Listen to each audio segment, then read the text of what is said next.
Good morning and welcome everyone to this month's OakCrest Insight. So, two items that will be closely watched and really discussed in 2024 for our economy is the election and interest rates. I don't want to touch the election quite yet, but today I want to talk about interest rate expectations. So after raising rates to between 5.25 and 5.5%, or a 23-year high, the markets and Fed is expected to start cutting rates. So at their meeting on January 31st, they came out and they said, hey, we're going to hold the current rates. It kind of shocked the markets a little bit. But this marks the fourth straight meeting they have held rates steady. Now the decision is about timing and extent of potential rate cuts. So rates affect a lot of our items in our economy and decisions we make financially. So two items you should think about and consider as you think about rates where they may be going here in the future. One, borrowing. So if you're looking to borrow money, okay, that's whether you want to get a mortgage, a different mortgage, car loan, other loans, a decrease of rates will help lower your monthly payments. That's why you don't see a lot of people moving right now, going from 3% interest rate to 7+ on their mortgages. So knowing how fast and expectations for this can help you plan for these decisions, such as when do I buy a home or move? When do I buy a car, right? All those type of decisions. Next is the decision on your assets or fixed type environment.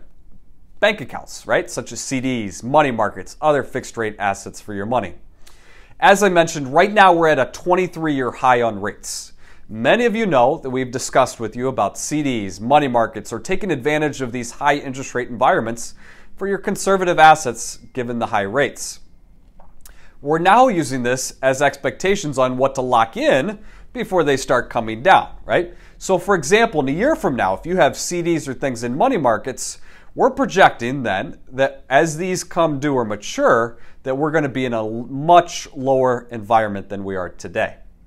So let me show you this. Attached is a Fed expectations chart. I know there's a lot going on, but this changes frequently too. The next time the Fed meets is in March.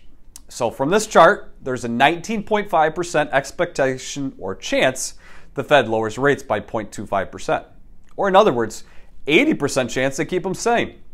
However, in May, there's now a 57% chance and so forth that they're going to start lowering.